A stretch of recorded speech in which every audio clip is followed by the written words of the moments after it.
I'm here in Philadelphia today. We're here on the Pull Your Soul podcast. We're here with Dave Melich, and I met him in a social group called Liberty on the Rocks. He's a very liberty-minded person, former property manager. And yeah, thank you for being here with me. Well, I'm here at your place. We're having a good time. We're going to talk about a lot of topics relating to recent history and him. So thank you, man. Thanks, Mike. It's a pleasure to have you here. Yes. And welcome to Center City. Yes, Center City. This is beautiful. There was one homeless dude with boxing gloves, though, and he looked like he was looking for a fight. And sometimes you get that. We have a few with unusual talents. Yes, exactly. Talk about your role as a prominent real estate manager and property owner. Talk about that, because that was your former career. Yeah, it was. I wouldn't say prominent. I was not Ori Five-ish or Alan Dom. I was successful. Yes. And I own several properties. And you want me to talk about the different stay-at-home orders and how it affected us? Yeah, well, like you had a great kind of thing going. Right. And so, what happened there? So COVID era policies kind of negatively impacted your business. And it was the end of my business. And not me. I mean, not just me. All right. So on March 18th of 2020, yes. Then Governor Wolf decided to make an executive order, which was basically a stay-at-home order, and it was that anyone that was in a non-life sustaining role was to stay at home. And now, of course, that was very subjective, and it was open to a lot of interpretation. And and so then 2 days later, he had to clarify it, and he would continue on making statements about exactly who was essential and non-essential. Every step of the way, it was pretty much, not just me, the entire real estate industry was non-essential. So I was expecting guidelines from industry leaders that would say, this is what we should do. And I was hoping for some industry leaders, and I won't name names on this, that would say, no, all of our professionals in this industry are essential, as are all of creation people, right? So nobody was sticking up for you there? No, nobody was sticking up for anybody during that time. Again, it was the fear campaign. They were spreading fear on purpose. And so what eventually came out was that if you were, real estate agents were supposed to put a lockbox on a property that they managed or owned or listed, and essentially just let people go in. At the time, I had spent a lot of money renovating a property that I was not going to just let anybody go in. I had some very expensive fixtures installed there, and I was going for an above market rent. I was going to be a little aggressive with it, so I needed to market it. It's like in Rittenhouse, right? Yeah, one of them was, and one of them was actually in Westchester, which is a lovely college town about 20 miles west of here. Yes. And this was in the fancy part of Westchester. There were several properties where this happened to me. Okay, it wasn't just one or the other. They caught me at one. But so then the governor, in a speech he made, it was the next week after that. So I guess it was the week of the 21st or so. He basically started outlining what the state was going to do to prevent people from working. And it just stunk of agitprop, Yeah. It was just classic. If you took a bad science fiction movie script, you couldn't have come up with language like this. What was the language? I mean, I wish I could remember, and I should have looked it up before you were here today. like what it was like. Social distancing or just stuff that just was... Well, it was stay-at-home orders. Now, what was determined sometime that next week was that the city was going to be able to put its own restrictions on top of the state restrictions. So we have all of the Harrisburg level stuff, right? So that was your professional licensing and all that. But then the city was able to put on their own orders. Now, at that time, the health commissioner was Tom Farley. Tom Farley was pressured to resign by the Kennedy administration because of a very contrived situation with some evidence from 40 years ago. Okay, it didn't seem natural. And installed in his place was Cheryl Bettigol. Cheryl Bettigol has become the ire of every bit of anger I could ever muster. Yes. So Cheryl Bettigol was the one that came up with the, I'll just say, convoluted, at first mask wearing routine. Mask should never be a verb or a gerund or a verbal in any way. She came up with the mask wearing routine. I don't know, routine is a nice way of putting it. That was, I mean, it was. Force pounding. I mean, you couldn't imagine. George Orwell could not have imagined this in 1984. If someone had said to him, as he was writing 1984, that the city of Philadelphia was going to come up with these rules, he'd have said, no, it could never happen. Okay. Yeah, because he was like, I think a lot of people kind of look at him and each side can interpret their own kind of vision of what he created. But at the end of the day, you know, like, I think he was more of a classical liberal, but he does call himself a sort of democratic socialist. But I think he... you mean Orwell himself? Yeah, I think he was great. I think he was... Okay, Orwell was absolutely a socialist, and he was born in Calcutta, and his father was a bigwig in Calcutta. And he understood... Here's what it is. He believed that socialism in some way could work, but he also understood the dangers of it. And he understood the dangers of it so bad that he wanted to be critical of it. He understood what was happening at the Russian Revolution. He wasn't like a go hard or go home type of socialist that just want to eradicate all forms of religion. No, and you know what he respected, and this is what made Orwell so great? He respected language and the beauty of English language. And he understood the language of Shakespeare is the beauty in itself. Yes. And when they start to change language is when that's in the book. Yes. It's why I say, people say to me, what do you know, I call it the personnel department. I mean, I will not change our language. I saw this, Alex sent out in our group text, he'd sent out a meme and in there it's giving years, and in the years it's giving CE. Now, I don't know what that means, but I could tell by the years and the errors it was talking about that it was Anno Domini, the year of our Lord, okay? Yes. And that's what AD is, right? CE is something else. And I can tell right away by somebody that would use that abbreviation, they're speaking newspeak and they have an agenda. Yeah. No, there's a form of like sort of moderate, you know, democratic socialists that I can respect throughout history and aren't a pain in the ass. You know what I mean? Sure. And he was one of those that I really enjoy everything he's done. Even though I was, you know, sort of forced to read it in school, I was glad I was forced to read it because it was great. Like Animal Farm's classic, you know. Both of those are truly part of the great American literature at this point, and not just because because you know his character development isn't huge and in depth. Yes. It's that he understood it so well. You can really tell. I mean, I give 1984. I've got paperbacks on here. I give them out to everybody because I want people to understand whenever they see this language, whenever you hear somebody telling you, and like critical to me is the use of the word equity instead of equality. Equity is a financial term, okay? Owner's equity, right? In the accounting equation, okay? Equality is what we need. Equality is what matters. Equity is not, we can't all be equal. People are not equal. Right? That's a myth, and that kind of goes back to egalitarianism and the whole kind of thing around there. But there, you know, right. And I won't use that word on purpose because I don't. It is equity. You don't use the word equity. No, I won't. Only in a financial term, which is what you say in accounting, right? Owner's equity. Yes. So what is it? Assets plus liabilities equals owner's equity.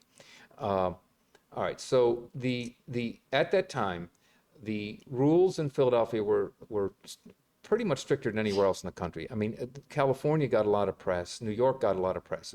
I can't believe we didn't get more press than when we did, considering that every day I saw them throwing somebody down for not wearing a mask on the bus. I was handcuffed for not wearing a mask. It got, again, it became something out of a bad science fiction movie. And of course, and I said, this is going to lead to riots because if people are shielding their identity with masks, you're going to have riots. And of course, we had riots. And there was anti-mask riots. Well, no, there were riots, and it wasn't anti-mask. They wanted the masks, you see, because it could shield their identity. So they burned. We no longer. By the way, you don't know this. We no longer have a McDonald's in Center City. They burned down the building that it was in. We'll get to the BLM or all that, but they're intertwined. They are. Okay, let's go into it. So, but yeah, back on the restrictions. When you take away people, when you tell somebody that they are non-essential, yes, you force a mask on their face. You tell them that they can't go outside. All right. When you treat them like worse than kindergarten girls, okay, or kindergartners.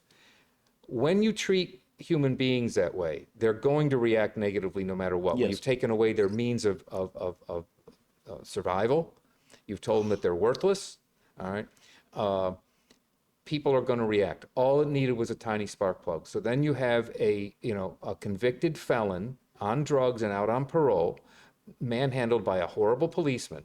Okay. Yeah, nobody can doubt that. Yeah. A horrible, but he's no hero himself. Yes. Right. And people needed any excuse. Didn't need it.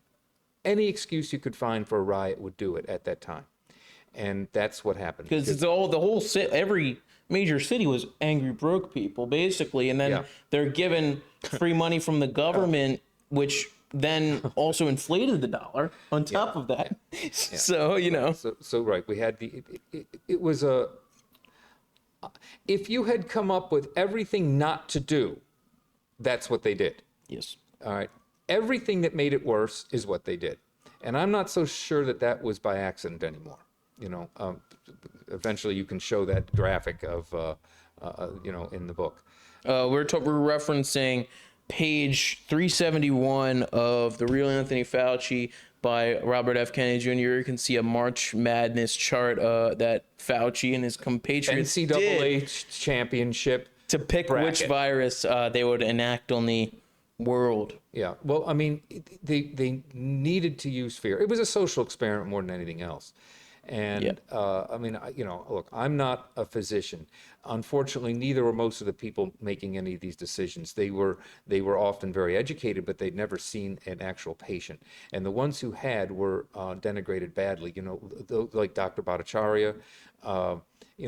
He's a chaired professor at Stanford Medical School, and Jeffrey Tucker, who organized the Great Barrington Conference, and they signed a declaration. Again, this should have been covered. These were great doctors from all over the world that said the lockdowns and these other measures would make it worse and will really hurt humanity.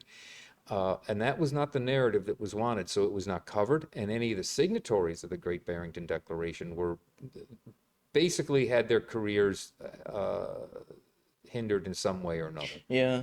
And that again, science should be about asking questions, allowing different voices in the room to speak about it, and the absolute opposite was done. If you did not speak the narrative, you were shut down. How dare you, Dave? How dare you promote pseudoscience? Right? How dare you, bastard? Well, this is what started happening to me. I mean, people started, calling me a killer and a murderer.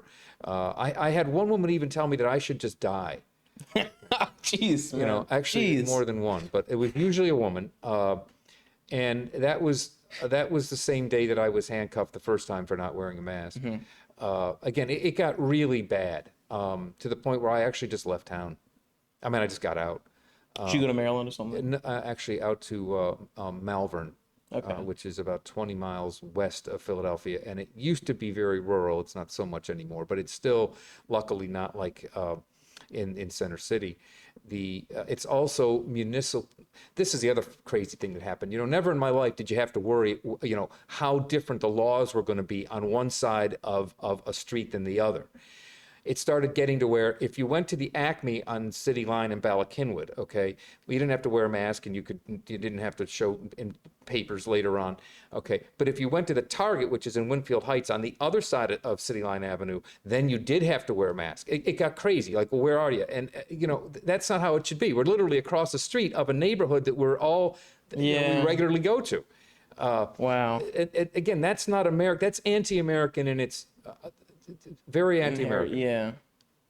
I think that what we were witnessing at that time was a a social experiment to see just how much Americans would take, and they took way more than I expected. It was American people that failed. When they were handcuffing me, the cops didn't want to handcuff me, well, the first time anyway, but there were people waiting in line at a local supermarket.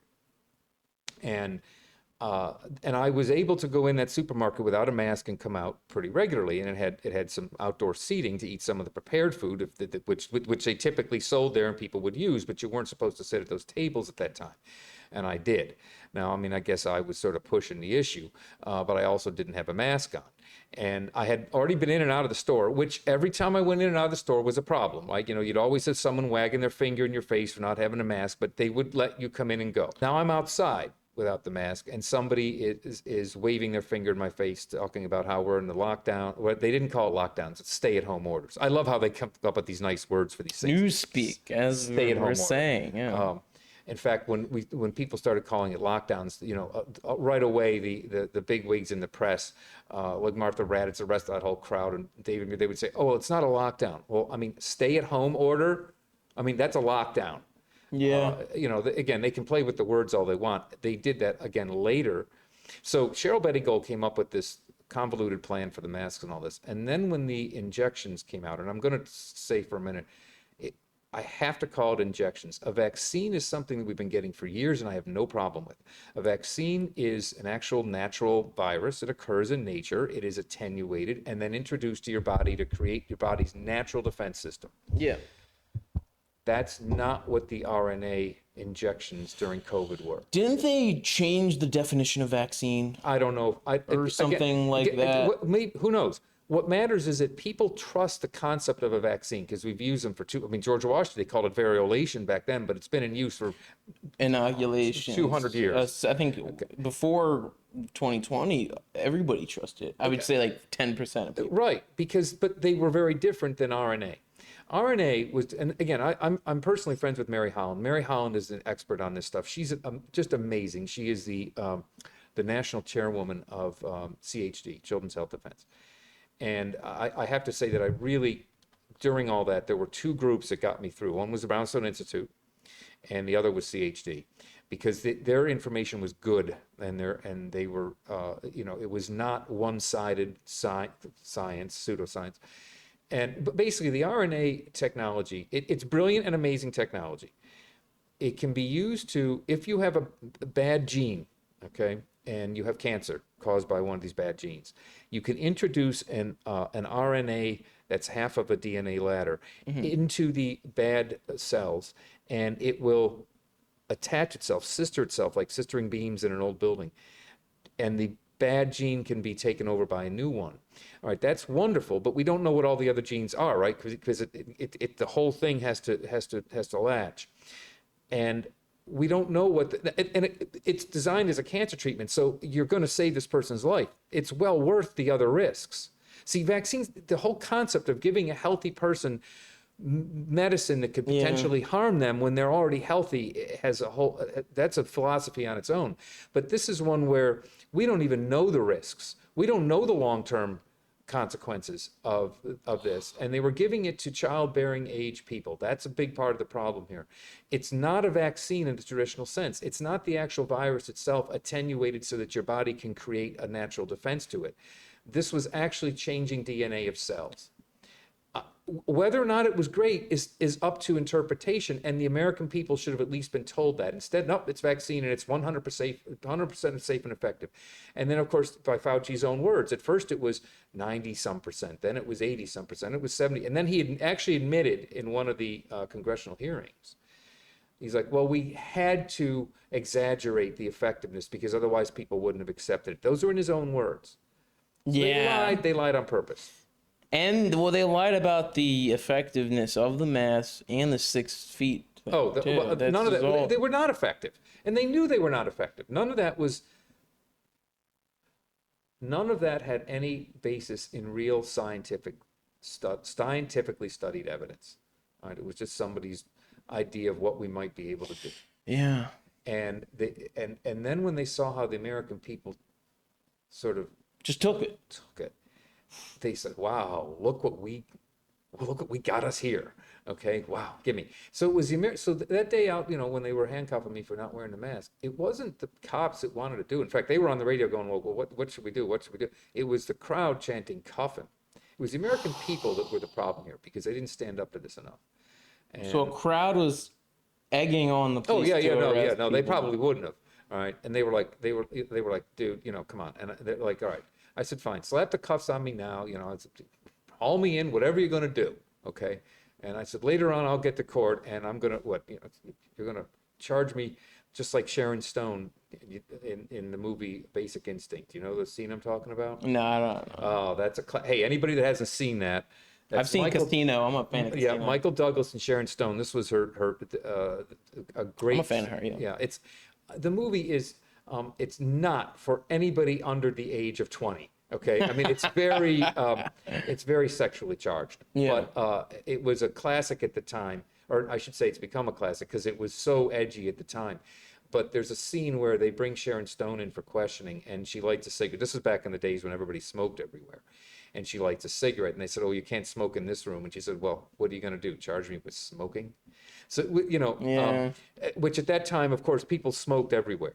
It was not unusual. It was the same sort of thing. I'm like, what are you going to charge me with exposing my face? Yeah, with being a normal person. Just, So, of course, they weren't. The whole thing was crazy. Later on, when the injection started, Cheryl Betty Gold, that's when she became most difficult. What was her position again? The commissioner, the Philadelphia Board of Health Commissioner. Yes, okay. And she had a resume that included a clinic in New Jersey. So she had actually seen patients.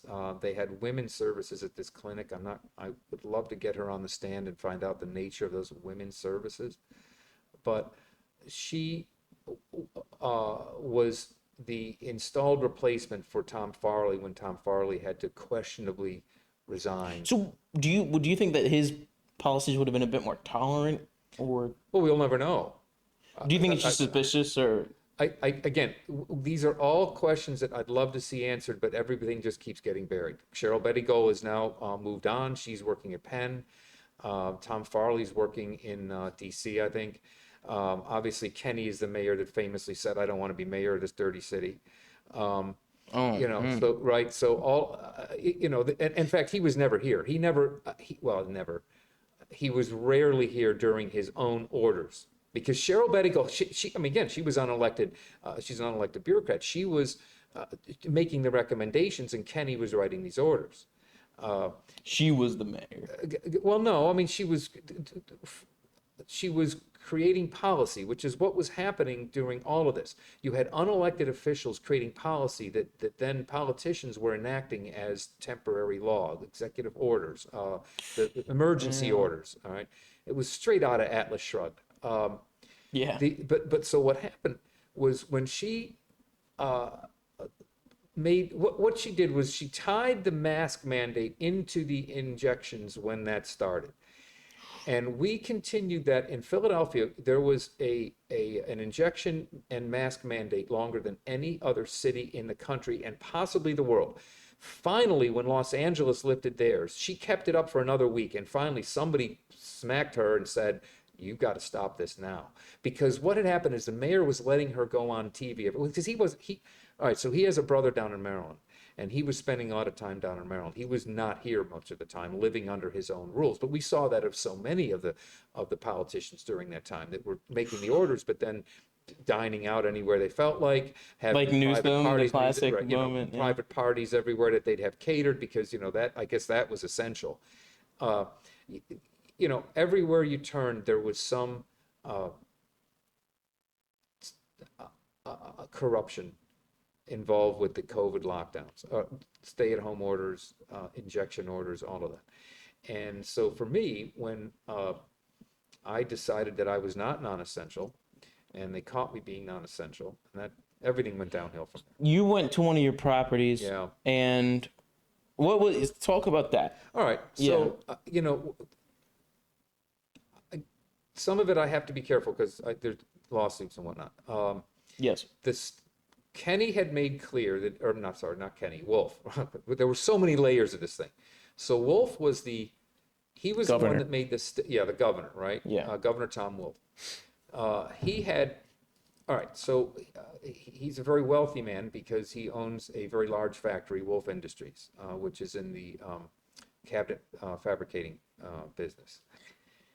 At the time that he made the stay-at-home orders, anyone that was non-life sustaining was considered non-essential and was not allowed to work, including his own factory. Okay, and including one of his main competitors here, well, I say here, in southeastern Pennsylvania, out in Downingtown. Yeah. And within 2 days, so there was a complicated method to get dispensation from the non-essential order, right? His factory was given that 2 days later, but his two main competitors in other parts of the state never received it. Well, eventually, the one, I won't name names, but the one that's closer to here in southeastern Pennsylvania did eventually get it because there was a court case. There were court cases all over the place. So what he basically did was use the orders to shut down an industry, then opened up for his own factory, but not his competitors.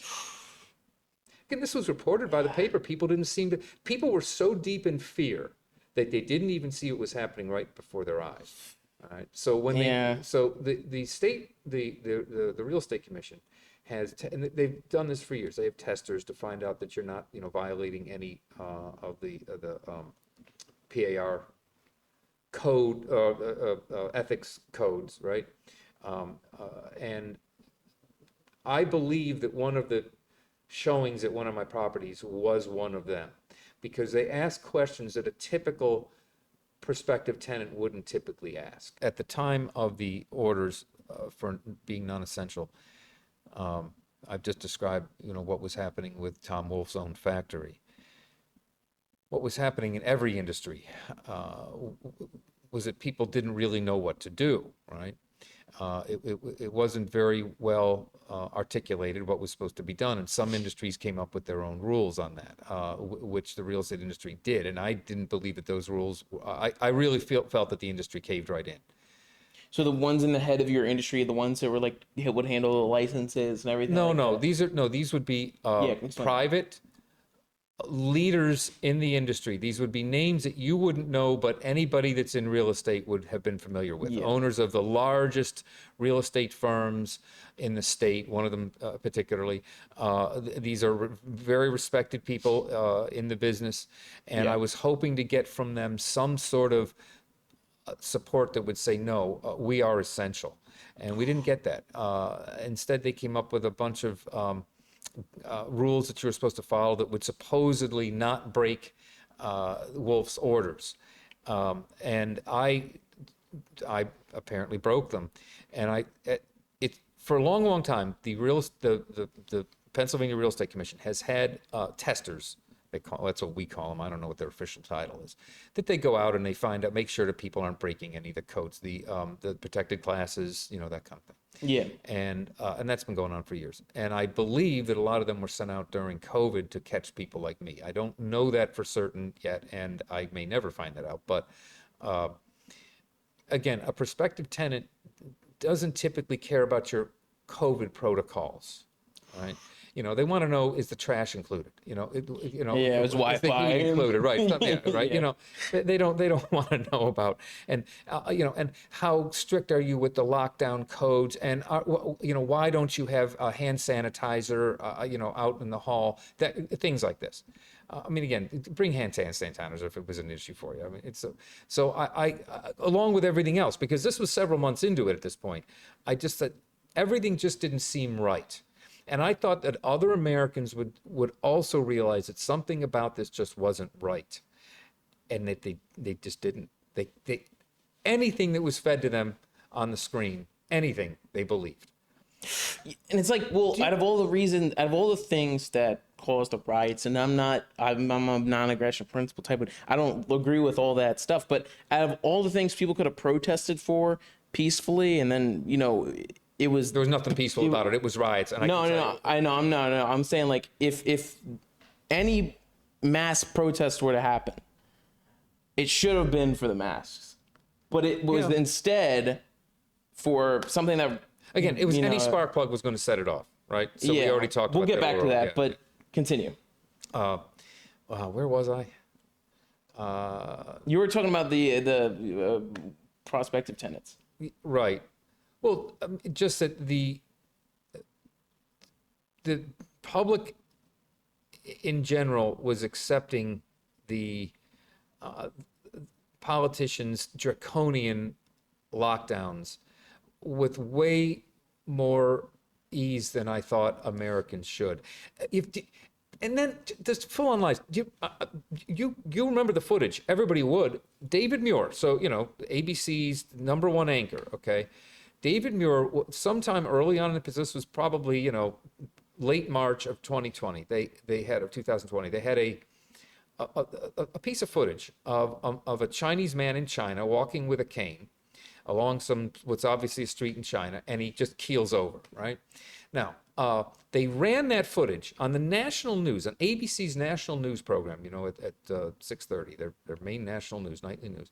They ran that. Now, first of all, when I say in my day, any good any good newsman would know you don't run that without, you need sources. Where did that video actually come from? And then if you do run it, you are going to give it all kinds of context, like we don't know where this came from, we don't know what it is. Instead, David Muir's exact word, well, we should look up his exact words, but it was very close to this. The Chinese government has provided us with this footage of a man dying of COVID. Okay, that's it. What? Exactly. Yeah. That's not how you die of a virus. You don't just keel over in the street off your cane. All right. So, I mean, I saw that and I thought, wait, are people this dumb? That's ridiculous. Well, apparently they were, and they want, Americans also wanted something else. It's been years since we've had a cause, right? They needed a cause.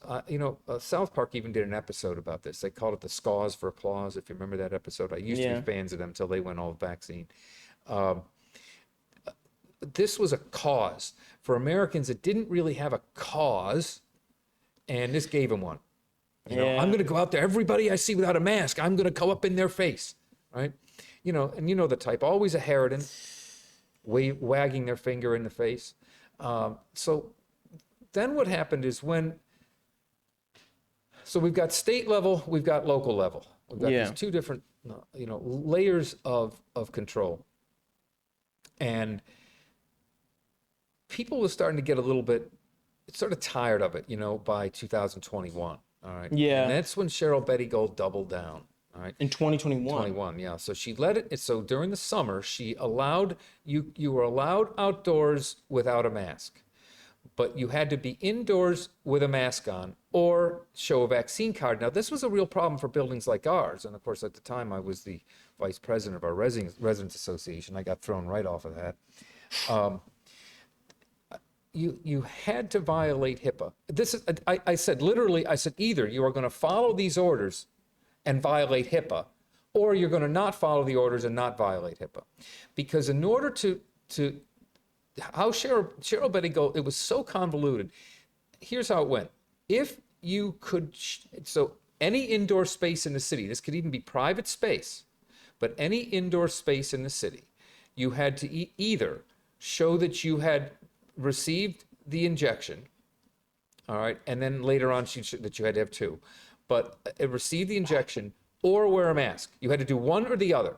So if you walked in somewhere, you were supposed to have security checking whether or not somebody had received an injection. That's every kind of HIPAA violation. Okay. What's HIPAA? HIPAA is the Health Information Protection Act. Yes. And basically, it's a great big long piece of federal legislation. But what it means to small independent, people, let's say operating a building like this, is that you cannot ask for specific medical information, and people do not have to divulge it. All right. So when Cheryl Betty Gold made this mandate, you were supposed to ask for this injection card. Those blue, the blue cards, we all saw them. We were supposed to require everyone coming in the building to have that or be wearing a mask. It was one or the other. So what she was trying to do was say, see, if you get this injection, you don't have to wear a mask anymore. See, because they had so normalized the masks. See, they had punished you so bad that it's what's that syndrome? Stockholm syndrome. Yeah, yeah. Right. That you've been kidnapped, and you actually get to like your kidnappers, and then your kidnappers can say, oh, and you feel bad for them. That's kind of how it was. Like we've kidnapped you, all right. The government. And now we're the government, all right, in the form of masks and stay-at-home orders. And now, if you just do a little bit of this injection, okay, you get your life back. I mean, it was a social. It was absolutely a social experiment, because it was also shown that the RNA vaccines were neither safe nor effective. They did not stop the spread of the virus. The only thing that can be proved at this point is that they may have lessened the cases for some of the vulnerable because of their comorbidities. All right, those are the only people that should have received this.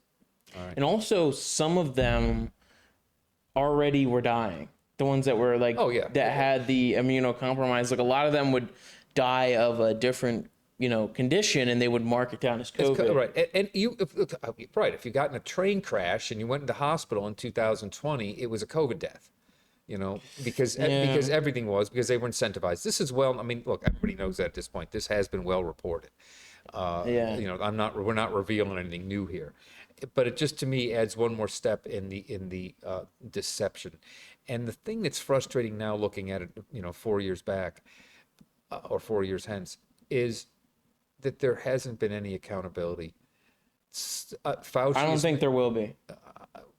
Well, right, and that's the problem with our entire culture at this point, because there is no accountability for. So they burned a car. In fact, if we had a way to move the camera over there, you can look right down in front of City Hall. You can still see the mark on the pavement where they burned the car. That hasn't been repaved since then. Okay, they put a little macadam down on there, but you can still see the rectangular outline of the burned car. Yeah. There is still a vacant lot, okay, at 17th and Walnut, where the McDonald's used to be, because they burned that building down. Nobody has gone to jail. They burned down a building in Center City, Philadelphia, and no one's gone to jail. They don't even know who did it. No one's been arrested, okay? If you or I burned down a building, we'd never see the light of day in Center City. Okay, we would never see the light of day again. So something isn't right about this. There's an incongruency here in accountability, and that's one of the things Ayn Rand wrote about this. This is her problem with subjective laws. The laws are so subjective at this point, and when you have that and there's no accountability, people start to lose their faith in the system, which is what we have, and that's kind of where we are right now, because we do not have accountability for what happened. Fauci is now making more money than he did working for the government. Where's he working now? Is he still in Pfizer? He is getting royalties. Obviously, he says he doesn't know how much, and that the checks his accountant gives to charity. Yeah, right. He knows. Look. Even that, he's lied under oath. You or I lie under oath for anything, and we're going to jail. So he's lied under oath. I mean, what politician hasn't, right? But see, that's just it. He was never elected. He had all this power and all this control, and yet no one ever voted for him. He was an appointed bureaucrat who had worked his way up through, a very intricate bureaucracy, and well paid for it. I think he was actually the highest paid government employee at the time of his retirement, because he's been this long. We can look that up. I mean, again, Bobby Kennedy Jr. has done so much good work on this. It's amazing, his research, and this was known. Also, it was known even at the time. It was known by the summer of 2020 that COVID was not deadly except for those with at least one comorbidity, and it's now known. Rochelle Walensky, in her own words, okay, finally had to admit 80% of COVID deaths involve 3 or more comorbidities. In other words, just being old wouldn't do it. Okay, you had to be old, have heart disease, and diabetes. There were, those were the 3 major, right? So, and they know this, 80%. So now they didn't know that until after the fact, but by summer of 2020, they knew that the deaths involved comorbidities. And they still kept the policies going. Well, because they knew that they had, again, there's no money to be made if we're only going to make money on a vaccine for a portion of these people with comorbidities. It's got to be everyone. See? Well, that's why they had the military with the tents giving out vaccines and everybody. I mean, What a psyop. Yeah, it was unbelievable psyop. If you could have seen, I don't know if your viewers are from Philadelphia, but we have the sport, we've all seen the sports complex, right? Down where Live Aid was held. They've taken down, that was Municipal Stadium, JFK Stadium. That's long gone. But down by the Eagle, the Lincoln National Field and the Citizens Bank Park, they had turned that enormous parking lot, at Patterson and Broad. They had serpentine lines for people to drive in there, and I rode my bike down there, and you couldn't believe it. Miles and miles of people just waiting in line to get tested. Oh, the testing, that's another thing. So I wouldn't be tested. No one's going to rate me up my skull. I'm not taking 8 inches of lumber up my skull for a cold, okay? Yeah. But, ridiculous. Take your lumber. like nobody does. Well, there's the other thing that's always, that I always bring up is the lack of flu cases, too. There's a kind of intertwining that happened where probably what was just a flu was just considered to be COVID or something like that. So we know, you and I talking about it is sort of senseless. But here's what the general public does know. It was a coronavirus, right? That's a cold style virus, all right?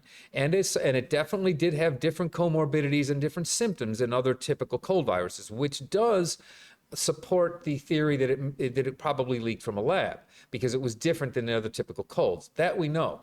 But it was still a cold virus, which means your body can develop natural defenses to it. All right. So all of the things that typically work for cold, so herd immunity, small viral loads along the way to make your body able to fight it, that all worked. And it would work. And they knew that it would work. And they knew it probably by late summer of 2020. And yet that's, of course, when Operation Warp Speed was at full. By the way, Donald Trump is not innocent in all this. I have a question. Yeah, it was on your list here. Yeah. I mean, it's not just the Democrats to blame. I think we kind of already answered the question itself. A lot of this was due to Warp Speed and the sort of like he was taken in by it because he didn't know any better. I mean, he had these bureaucrats. I mean, again, Birx was actually worse than Fauci. And there's actually some good work done on Birx because Birx came from intelligence. She was an intelligence person when she. Well, that's great. Yeah. So Birx is probably as deep into this as Fauci, and again, they sort of just had control of Trump because he was just way too preoccupied with being reelected. And didn't really think about what all this meant. Also, very little of it was at the national level. Okay, very little. All the vaccine mandates were all at the state or local levels. All right. So the federal government, the only thing the biggest mistake he made was by, I'll just say, promoting Warp Speed, and I mean that we could sort of forgive him for. Full disclosure, if I'm allowed to say it, I did vote for Donald Trump reluctantly, only because he was slightly less horrid than the horrid other thing. All right. Yeah. And we talked about a little bit off camera about that. Again, anybody who's from Philadelphia knows that there's a parking lot at the corner of 13th and Locust, and the Harris Walls campaign had rented out the parking lot for a picnic style event the Sunday before the election. At that time, I either was not going to vote or maybe vote for Donald Trump, wasn't sure. All right. And they were handing out abortifacients. If you made a beanbag in the hole, you got your mifepristone and your Plan B. They were just handing out abortifacients as like it was a party game.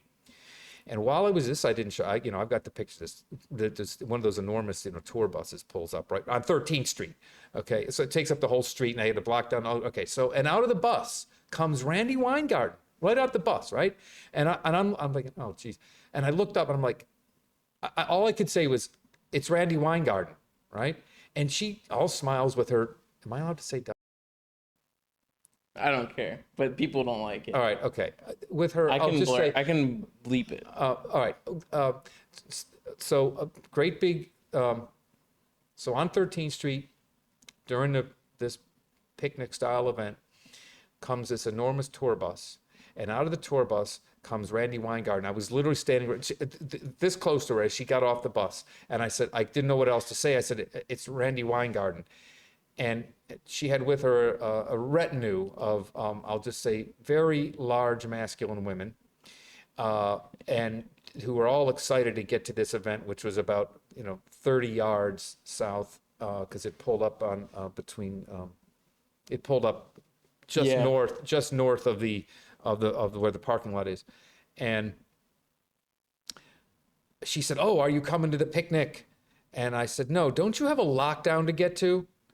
And at that point, she kind of hissed at me, gave me a dirty look, and her handlers, all right, pushed her away from me, all right? And I just kept walking, but I've got pictures of this on my phone. I can't believe it, because, I'm not the type to be whipping out my phone taking pictures, but I got pretty good at it during those days. And, this is the crowd that was there, and I said, okay, these people are really, really evil. This was the lockdown. This was the woman that forced children from their schools, from their friends for 2 years, so that the teachers could keep making, well, I mean, I think most of the teachers really didn't want it that way, but, she kept the union pretty cohesive at that time. She was responsible. Again, local school districts made those rules, but it was the NEA saying, oh no, our teachers aren't safe, so we can't open schools up. Essentially, there were school districts that were closed for 2 years. 2 years kids didn't go to school. We're never going to recover from that. There are just things from COVID we are never going to recover from. One, the lack of accountability, it makes people not feel comfortable to talk about it. We lose confidence in our system. Our government, like we're the democracy or accountability. Right, we're losing confidence in the system. All right? I've lost it. I'm ready for the guillotine. Well, again, see, I'm never going to go that far because I'm a real traditionalist. I'm joking, right? Guys. I mean, I'm a real traditionalist. And this one of these questions on here is about. I saw that about. Oh, wait a minute. What's this? Do you think Cosby didn't do it? Well, we'll get to that later. We'll get to that later. Talk about the school stuff, though. Yeah, we won't recover from that as well. We can't recover from it because you've got students who had. You've got, like, let's say 6th grade, 7th grade, 8th grade, right? This is a critical developmental time. You need real social interaction at that age, or you're not going to develop normally. Okay, you need all that stuff. You need your friends around. You need kids. They've got to be kids. That was taken from them. And it was taken from me. I was a sophomore in high school. Right. So you were right in the midst of it. You're going to stay angry about that your whole life. Okay. Oh, I'm not. There's a lot of personal reasons that it negatively impacted me in my education patterns. Like I originally didn't come out of high school, like applied to any college or anything. And I like had to take a gap year, and I had to I had to go back to community college, then kind of like learn how to learn again. So it really messed me up, and it messed a lot of people up around me. A lot of people fell to substance abuse and mental health issues, right. And or they look at the spikes in that. Look at the spikes in the substance abuse right now of, I think it's like 18-year-olds or 17-year-olds. I just saw something on this. It's absolutely related to COVID, and yet nobody's saying. Well, a few people are, but again, it's not being heard. The general press wants this buried. They don't want to talk about this. No, they don't. They don't. And so there can't, unless you have some accountability, people can never again have confidence in it. Frankly, the loss of confidence, I'll say, in the medicine in general. Let's say mainstream medicine in general. It's the lowest it's been probably in my lifetime, and I don't know quite how the medical profession is going to win that confidence of the American people back again, because they all sort of know. People all sort of know, like, yeah, they probably shouldn't have forced that on pregnant women. Okay, I mean... all right, so I have a friend that, has a dog, and the vet was like, this dog has to get, 4 vaccines. And they're like, can I not have him do it all at once? And the vet was like, no.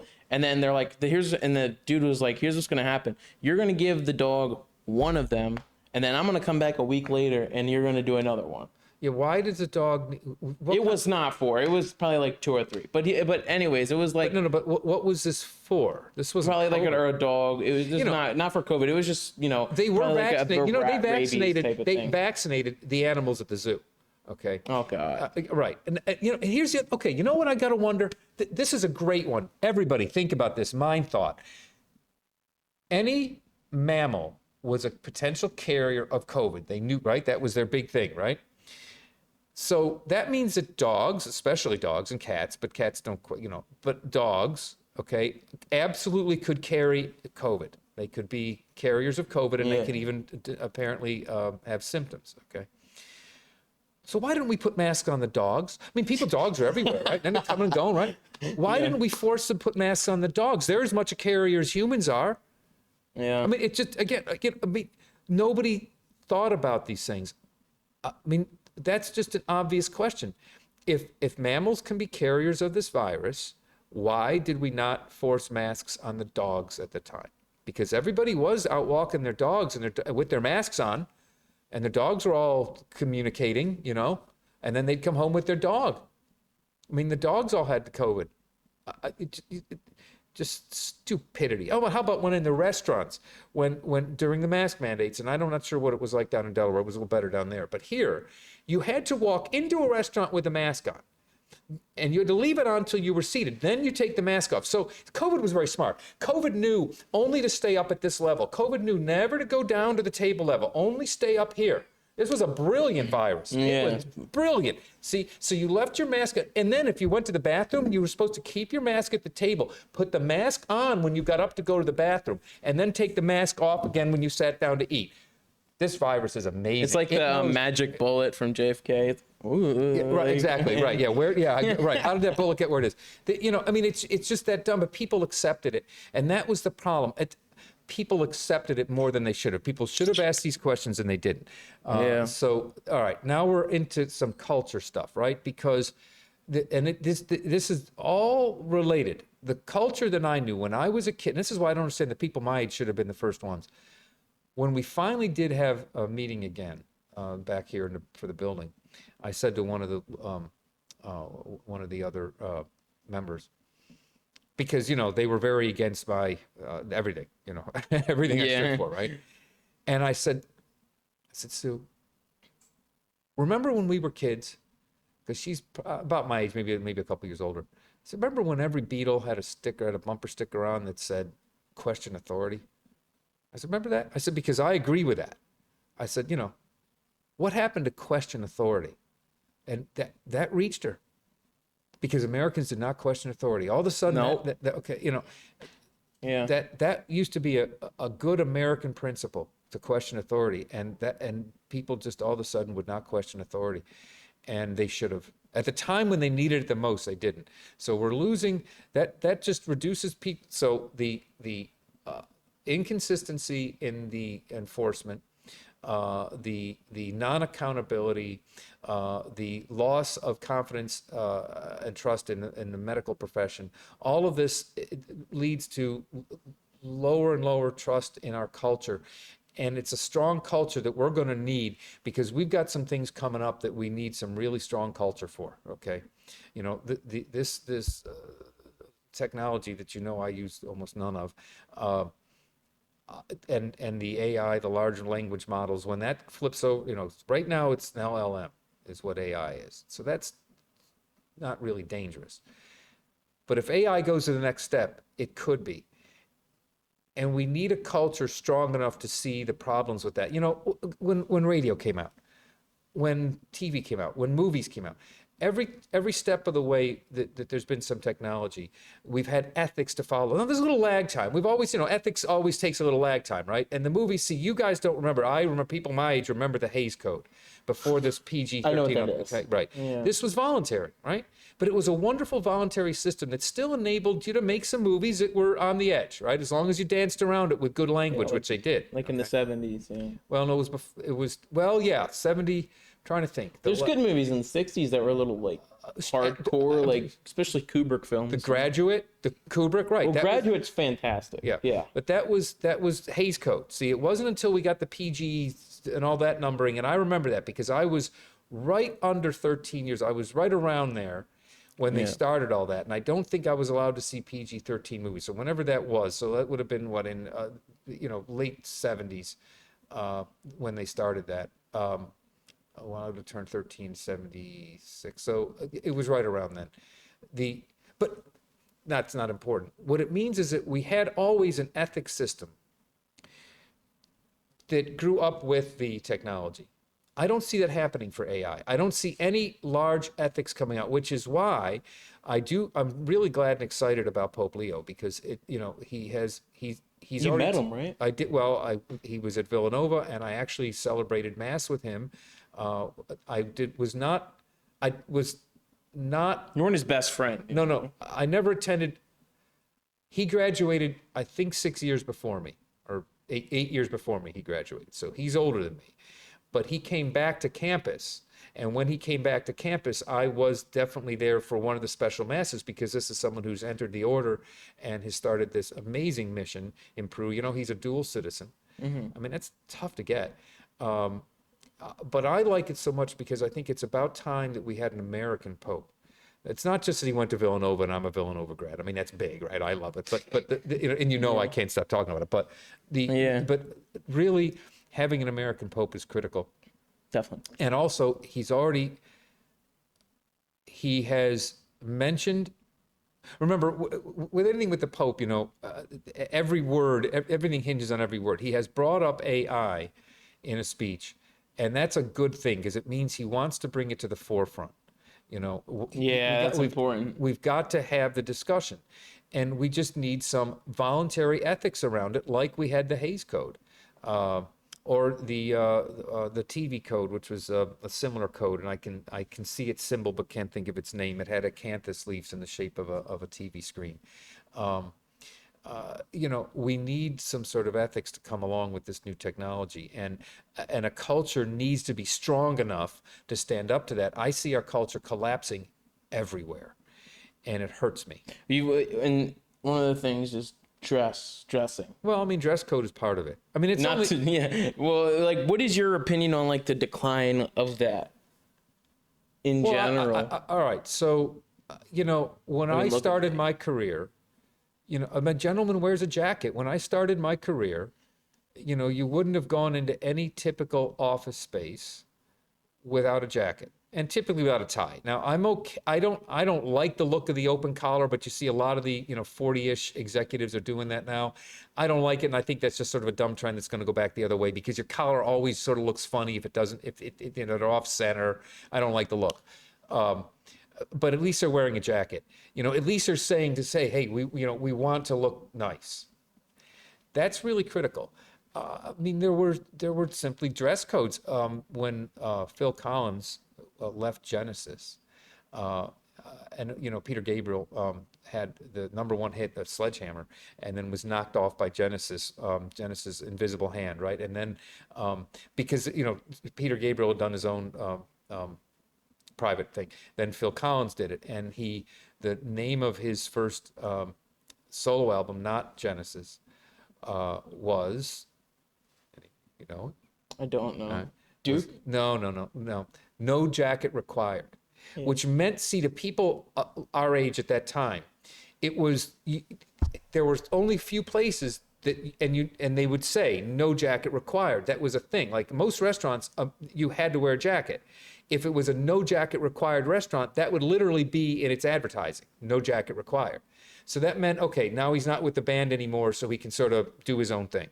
All right.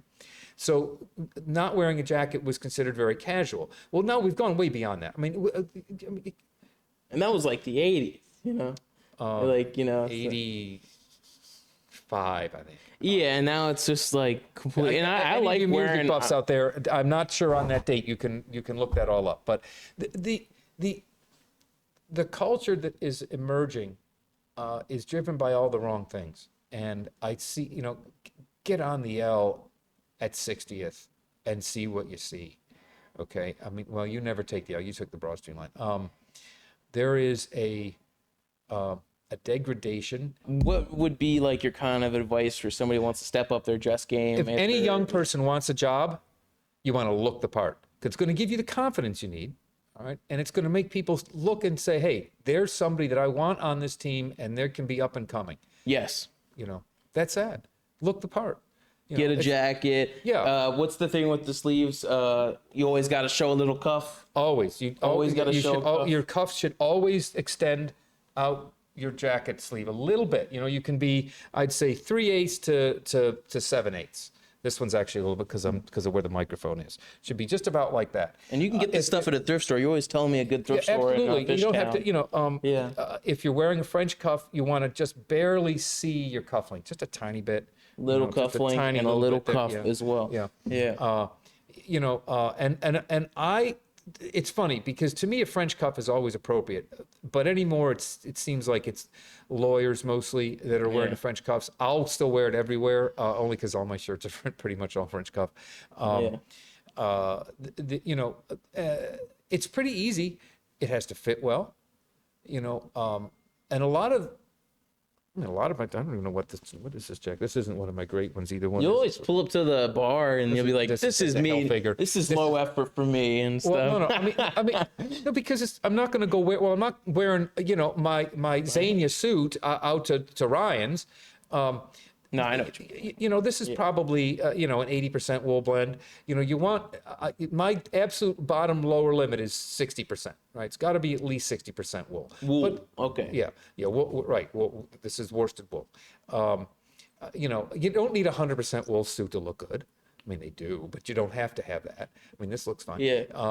You know, I wouldn't, you know, again, you want to keep it appropriate. You don't want to, you know, double-breasted peak lapel would look ridiculous the first time showing up at an office, but it would look nice if you're going to go out to dinner after, you know, that kind of thing.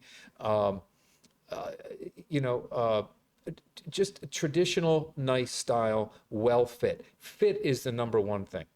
And you see, I see it right away. Except for a very few men, it's very difficult to ever buy anything off the rack.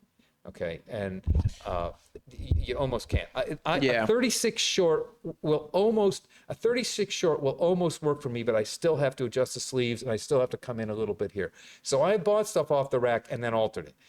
So you can do that. And any tailor will do that. I mean, you know, for $25, you can have, it depends on where you are. I mean, but, you know, or learn to do it yourself. I sure did. My Italian grandmother wouldn't have let me not learn how to sew. That's, you know, so you can learn how to do a lot of this yourself. But a jacket should fit well. Now I'm seated right now, so I could unbutton my jacket, but a gentleman should never be walking with his jacket unbuttoned. Again, you should just, as you know, I don't wear, somebody says to me, you never wear t-shirts. I'm like, oh, I wear them all the time. They're undershirts, okay? But you always wear a collar. I mean, and I do that even at the pool. Well, what if you're working out though? Up at the pool. Okay, like now, a shirt. so hold on. So gym clothing is different, but it should be worn only at the gym. So you go, you know, this is how we did it. You know, if you go to the racket club or at any place that you might go, you bring with you your clothes just for the gym or whatever it is you're doing, all right? You change into it, and then you change back out before you went back to the office. That was just traditional and normal. Now, I understand that that's easy in Center City. That may not be so easy for people to live out in areas where their offices are less remote, and they may have a gym at their office. You should still be changing from gym clothes back to your office clothes if you're at a gym. So what do you got, like a kind of advice for like a young dude? Like, be employable, use good language, good eye contact, a strong handshake, look the part, care about what you're doing. You know, I mean, there's all that stuff you're going to hear. I mean, and frankly, I'm so far out of it, and I'm barely relevant when it comes to that anymore. I mean, well, you know, we still had girls in the steno pool when I started. You know, and using of course, I still use the fax machine occasionally, but no one's going to hire. Okay, no one's going to hire somebody that does not at least have a genuine, gentlemanly attitude. Tattoos have become a little bit more acceptable. I still wouldn't want to see them when you're wearing a shirt like this. So, you know, I mean, I have a... On the arms, on the forearm. Now, the thing is, there's a lot of places where you're not allowed to have visible, you know, a lot of private clubs, a lot of country clubs where you're not allowed to have any tattoo showing. So you get a tattoo in some areas that might be easy to show, and you're not going to be able to ever be a member there. So, you know, I'd say think about where your tattoos are. teardrop tattoo right Yeah, here. no, see, I don't know about that. Again, so right away, I would have to question. I'd have to question if I were interviewing that person. I would say, why do you have that tattoo there? I got gang ties, you know. Is that a gang thing? I think so. You know, so you want to look the part. And Yeah. and I mean, I look at some of these people, and I was just talking about this. One of my friends who's actually older than me, who was a lawyer at one of the firms here in town, and he just shook his head and he said, "Who is ever going to hire them?" You know, and I said that's half the problem. So we've got a large portion of the population out there that's almost unemployed. Even if they had all the education and the skills, they're still unemployable because they can't look the part. And etiquette too, as well. You know, you can't allow you can't have your clients see somebody that looks like that. You know what I'm saying? You want to, again, it's all about client. It's all about doing what's right for the client. Well, if you want to make the client feel confident about your skills in whatever business it is, you want to look the part. Yeah. And I think we're losing that. But, you know, and I need to work on that. That's why I wore my khakis today. So I'm working on it. So, you know, one last question before we wrap this up. Cosby or the change in the city? We'll do Cosby another time. We'll definitely have him back with Evan. All right. Of course. But, you know. I love Bill Cosby. I love him. Okay. Well, you lived in Philly all your life. Majority of your life. Years here and there, but yes, essentially, yeah. But how has it changed for better or for worse? Well, I mean, what do you think? I mean, I feel it was getting better. All right, so you take it back. Let's go back to the early '80s. It was pretty strong. It was safe. It was good. Yeah, I remember. Okay. Yeah, and then no, yeah, right. It was before you were born. No, it's just I'm good. Then you had a lot of bad tax policies that were being enacted along that time that were finally really starting to take hold. And so what you had is you drove the donut effect, we weren't the only ones. You drove all the high earners just outside the city lines, and the businesses just outside the city lines. So you ended up with all of that they built up on City Line Avenue, where the Saks Fifth Avenue, well, that's gone now, but all of that the Bala Cynwyd Corporate Center, same thing with up in Plymouth Meeting, King of Prussia, all these places right outside of city limits. All right, built office parks there for all the businesses that were literally escaping the city taxes. The problem is then you had, so first of all, you get sprawl because there's no good, you know, I mean, there's King of Prussia still got this issue. You got the 124, the 125, and they run like once a day. There's no easy way to get there. All right, so you've got sprawl, you've got horrible roads, you've got, you know, just a waste of traffic. It's a horrible waste of human energy to sit for, you know, an hour on the Schuylkill Expressway, burning gas and all that.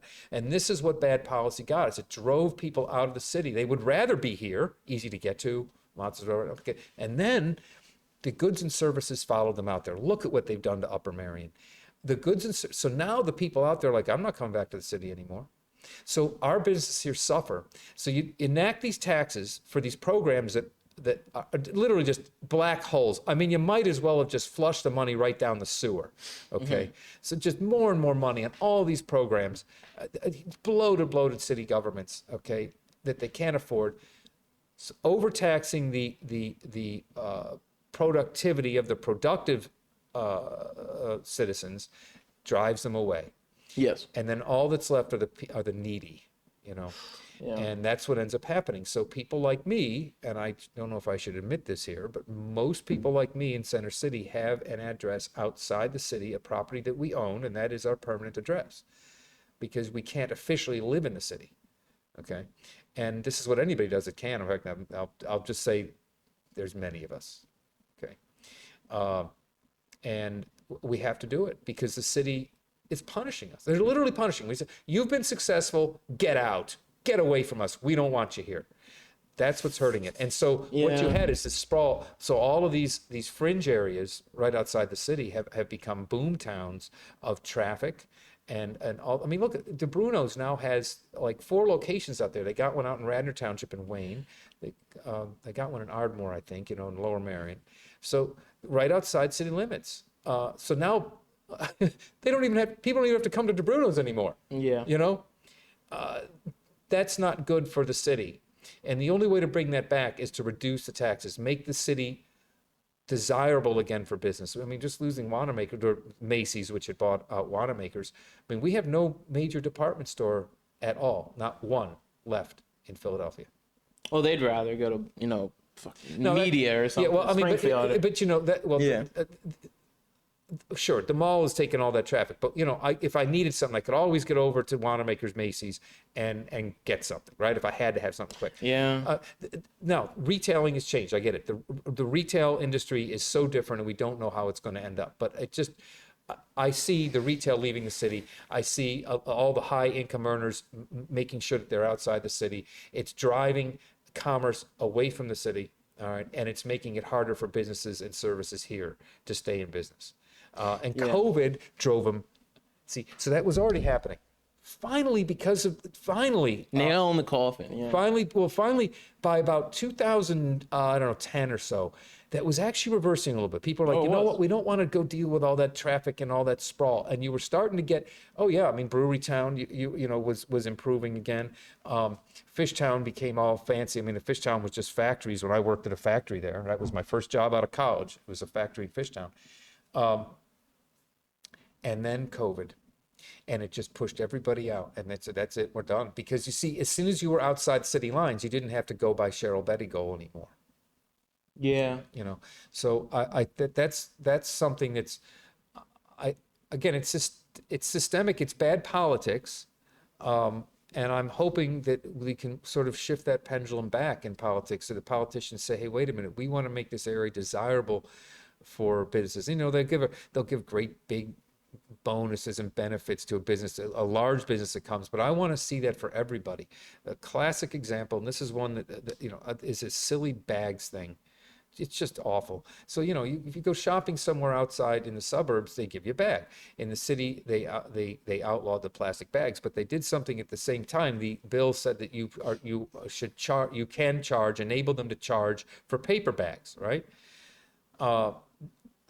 The problem with that is that it's created another large government, expensive bureaucracy that is punitive. What they could, if they really cared about eliminating plastic bags, they could have done that overnight. They said, any business in the city that stops using plastic bags, you get a 1% discount on your taxes. Overnight, there wouldn't have been another plastic bag. Yeah, it gives people incentives. It gives incentives. Yeah. Incentivizing is a way to go. Instead of punishing, they could have incentivized it. And that's what I'd love to see across the board. But they just don't seem to get this. They just want to punish. But if we could somehow incentivize that to come back, I think it'd be a major improvement. And it will work. It was working in 2008, 9.